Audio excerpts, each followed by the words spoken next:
পশ্চিমবঙ্গ সরকার পরিবহন দপ্তর থেকে একটি নোটিশ এসেছে সমস্ত মহিলাদের জন্য।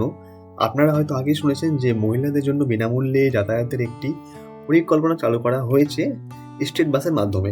তো আপনারা যে জিনিসটি শুনেছেন এটির নোটিশ এখন চলে এসেছে। তো আপনাদেরকে বলবো এই নোটিশে কী কী আছে এবং কী কী করলে পরে আপনার কী কী ডকুমেন্টস লাগবে, কী করলে আপনি এই সুবিধাটি পাবেন। আর যদি এই চ্যানেলটিতে নতুন থাকেন তো অবশ্যই সাবস্ক্রাইব করবেন, আর আমার পেজ থেকে দেখলে পরে আমাকে ফলো করবেন। তো চলুন দেখে নিই এই নোটিশটিতে কী বলা হয়েছে। দেখুন, নোটিশটিতে বলা হয়েছে যে যেহেতু মহিলাদের ক্ষমতায়ন বাড়ানোর এবং পরিবহন সুবিধা প্রাপ্তি সচেতন করার লক্ষ্যে পশ্চিমবঙ্গ সরকার রাজ্যের সকল স্টেট রান বাসে মহিলাদের জন্য বিনামূল্যে যাতায়াতের একটি পরিকল্পনা চালু করার সিদ্ধান্ত নিয়েছে, এবং যেহেতু সিদ্ধান্ত নেওয়া হয়েছে যে পশ্চিমবঙ্গ সকল মহিলাদের জন্য সকল স্টেট রান বাসে বিনামূল্যে যাতায়াত প্রদান করা হবে, এবং যেহেতু সিদ্ধান্ত নেওয়া হয়েছে এটা বলেছে, দেখুন, এই সুবিধা ধরনের শর্ট রুট এবং লং রুট, যে কোনো শর্ট রুট হোক বা লং রুট হোক, সমস্ত যেসব স্টেট বাস আছে বিভিন্ন শ্রেণীর জনসাধারণের সেবা প্রদানের জন্য উপলব্ধ থাকবে।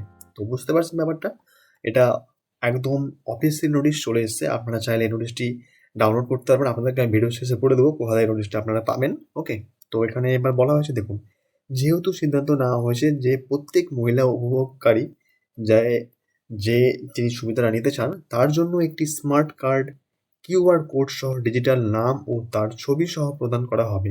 এর আবেদনপত্র সহ যা বিডিও, এসডিও এবং অধিক ক্ষেত্রে জমা দিতে হবে। বুঝতে পারছেন, বিডিও বা এসডিওর যেখানে অফিস বা যেখানে আছে সেসব জায়গাতে জমা হবে, এবং নেক্সট আপডেটে বলে দেওয়া হবে কী করে কী করতে হবে। এটা অনলাইনে হবে না অফলাইনে সেটা এখনও আসেনি, যতদূর সম্ভব এটা অফলাইনে করতে হবে। ওকে, বা অনলাইনে যদি হয় তো সেটাও বলে দেবো আমি। আমাকে অবশ্যই এই চ্যানেলটাতে সাবস্ক্রাইব করে রাখবেন, আর পেজ যদি দেখলে পরে ফলো করবেন। ওকে, দেখুন এখানে লেখা আছে এবার আপনার কী ডকুমেন্টস লাগতে পারে। এখানে বলেছে অনেকগুলো ডকুমেন্টস আছে, এই নয় যে আপনার এই সবগুলো ডকুমেন্টস লাগবে, এখানে আপনার কয়েকটা ডকুমেন্টস থাকলেই হবে। তো লেখা আছে, যেহেতু সিদ্ধান্ত নেওয়া হয়েছে যে উক্ত কার্ডটি রাজ্যের সকল মহিলাদের নিম্নলিখিত নথির ভিত্তিতে প্রদান করা হবে। তো 1 নম্বর রয়েছে আধার কার্ড, ভোটার পরিচয়, ভোটার ঘোষণা চাকরির কার্ড, গ্রামীণ রোজগার গ্যারান্টি কার্ড। এটা আপনার যদি থাকে তো অবশ্যই দেবেন, বা আপনার কাছে যদি আধার কার্ড থাকে বা ভোটার পরিচয়পত্র, অবভিয়াসলি সবার কাছে জিনিসটা আছে। আয়ুষ্মান ভারত স্বাস্থ্য কার্ড যদি থাকে, বা ড্রাইভিং লাইসেন্স, প্যান কার্ড, ভারতীয় পাসপোর্ট, পেনশন প্রমাণপত্র ছবি সহ, বা সেবা পরিচয়পত্র, বা সরকারি কর্মচারীদের যাদের প্রদানকৃত যে আইডি কার্ড হয় সেই আইডি কার্ড, কেন্দ্র রাজ্য সরকারি বা PSU public limited official company পরিচয়পত্র, বা স্কুল কলেজের বিদ্যালয়ের কর্তৃত্ব প্রদানপত্র যে আইডি কার্ড থাকে সেটা থাকলে হবে, এবং পশ্চিমবঙ্গ সরকার কর্তৃত্ব প্রদান অন্য কোনো পরিচয়পত্র থাকলে পরেও হবে।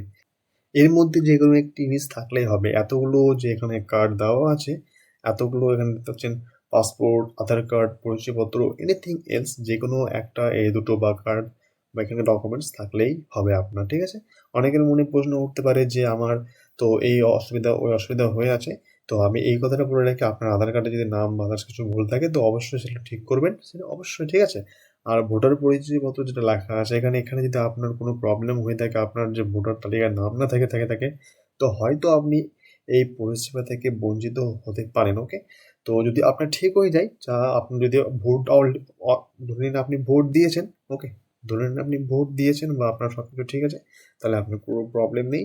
আপনি এই সব ডকুমেন্টস জমা করে আপনি এই কার্ডটি নিতে পারবেন, এবং সম্পূর্ণ যেসব বাস রয়েছে লং রুট, শর্ট রুট, সম্পূর্ণ বিনামূল্যে, ঠিক আছে, আপনারা এই জিনিসটি নিতে পারবেন। ওকে, তো দেখা হচ্ছে পরের ভিডিওতে। আর চ্যানেলটি নতুন থাকলে অবশ্যই সাবস্ক্রাইব করবেন, আর পেজ থেকে দেখলে ফলো করবেন।